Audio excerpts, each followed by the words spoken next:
രാഷ്ട്രപതി ഭരണം ഏർപ്പെടുത്തിയതോടെ മണിപ്പൂർ ശാന്തമാകുന്ന ഒരു സ്ഥിതിയിലേക്ക് എത്തിയിരിക്കുന്നു. സംസ്ഥാനത്തിന്റെ വിവിധ ഭാഗങ്ങളിൽ നിന്ന് വൻ ആയുധ ശേഖരങ്ങൾ പിടിച്ചെടുക്കുകയും ചെയ്തു. കഴിഞ്ഞ ഒരാഴ്ചക്കിടെ അക്രമ സംഭവങ്ങളൊന്നും റിപ്പോർട്ട് ചെയ്തിട്ടില്ല. ഗൗതമുണ്ട് ഡൽഹിയിൽ നിന്നും. ഗൗതം, രാഷ്ട്രപതി ഭരണം ഏർപ്പെടുത്തിയതിൽ പിന്നെ ശാന്തമായ ഒരു അവസ്ഥയിലേക്ക് മണിപ്പൂർ നീങ്ങുന്നു അല്ലേ?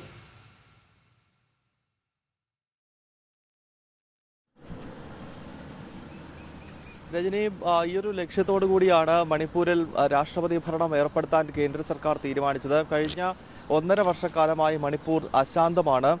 തുടർച്ചയായി കലാപങ്ങൾ ഉണ്ടാകുന്നില്ലെങ്കിലും ഇടയ്ക്കിടയ്ക്ക് സംഘർഷങ്ങൾ ഉണ്ടാവുകയും ആളുകൾ ഭവനരഹിതരാവുകയും സ്ത്രീകൾ ഉൾപ്പെടെ ആക്രമിക്കപ്പെടുകയും ഒക്കെ ചെയ്യുന്ന സാഹചര്യം മണിപ്പൂരിലുണ്ടായി. ഇതോടുകൂടി രാഷ്ട്രപതി ഭരണം എന്ന ഒരു നീക്കത്തിലേക്ക് കേന്ദ്ര സർക്കാർ അവിടെ എത്തുകയായിരുന്നു. എന്തായാലും ഈ രാഷ്ട്രപതി ഭരണം മണിപ്പൂരിൽ പ്രഖ്യാപിച്ചതിന് ശേഷം അവിടെ അക്രമ സംഭവങ്ങൾ റിപ്പോർട്ട് ചെയ്തിട്ടില്ല എന്നത് വളരെ ശ്രദ്ധേയമായിട്ടുള്ളൊരു കാര്യമാണ്.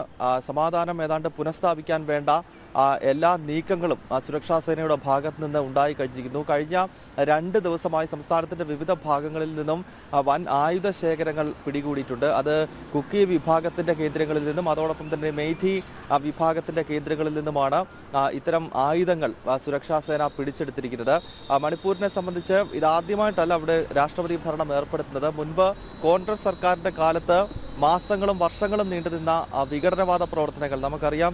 ജമ്മു കാശ്മീർ പോലെ തന്നെ ഭാരതത്തിന്റെ വടക്ക് കിഴക്കൻ മേഖലകളിൽ സ്വാതന്ത്ര്യത്തിന് ശേഷം വലിയ വിഘടനവാദ പ്രവർത്തനങ്ങൾ നടന്നിരുന്നു. നാഗാലാൻഡ് ആണെങ്കിലും ത്രിപുരയും മിസോറാമും മേഘാലയയും അസോമും ഒക്കെ അടങ്ങുന്ന സംസ്ഥാനങ്ങളിൽ വിഘടനവാദ പ്രവർത്തനങ്ങൾ വളരെ ശക്തമായിരുന്നു. എന്നാൽ അത്തരം സംസ്ഥാനങ്ങളെല്ലാം ഇന്ന് ശാന്തമാണ് എന്നത് ഇപ്പോഴത്തെ കേന്ദ്ര സർക്കാരിനെ സംബന്ധിച്ചിടത്തോളം അവരുടെ ഏറ്റവും പ്രധാനപ്പെട്ട നേട്ടങ്ങളിലൊന്നാണ്. നാഗാലാൻഡിലും അതുപോലെ തന്നെ ത്രിപുരയിലും മേഘാലയയിലും മിസോറാമിലും ഒക്കെ ഒരു കാലത്ത് തുടർച്ചയായി ഹർത്താലുകളും അതോടൊപ്പം തന്നെ ഇന്ത്യ വിരുദ്ധമായ പ്രവർത്തനങ്ങളും നടന്നിരുന്ന പ്രദേശമാണ്. അവിടെയൊക്കെ പൂർണ്ണമായി തന്നെ സമാധാനം പുനഃസ്ഥാപിച്ചുവെന്ന് മാത്രമല്ല, അവിടുത്തെ പൊതുസമൂഹത്തിനിടയിൽ ഒരു ദേശീയ ബോധം കൂടുതലായി ഉയർത്തുവാനൊക്കെ 2014 ശേഷം മോദി സർക്കാരിന് കഴിഞ്ഞിട്ടുണ്ട്. പക്ഷേ അതിനെല്ലാം ഒരു അപവാദമായി ഈ മണിപ്പൂരിലെ സംഘർഷം ഉയർന്നു വന്നു എന്നുള്ളതാണ്. കാരണം മറ്റ് വടക്കു കിഴക്കൻ സംസ്ഥാനങ്ങൾ ഒരു കാലത്ത് ഏറ്റവും വലിയ ഇൻഷുറൻസി നിലനിന്നിരുന്നത് നാഗാലാൻഡും അതോടൊപ്പം തന്നെ ത്രിപുരയും പോലുള്ള സംസ്ഥാനങ്ങളാണെങ്കിൽ അവിടെ എല്ലാം വളരെ ശാന്തമാവുകയും മണിപ്പൂരിൽ ഏതാണ്ട് 1.5 വർഷമായി സംഘർഷങ്ങൾ ഉണ്ടാവുകയും ചെയ്തത് സർക്കാരിനെ സംബന്ധിച്ച്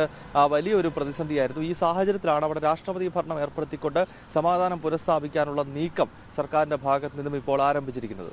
ശരി, രാഷ്ട്രപതി ഭരണം ഏർപ്പെടുത്തിയതോടെ മണിപ്പൂർ ശാന്തമാകുന്ന കാഴ്ചകളാണ്.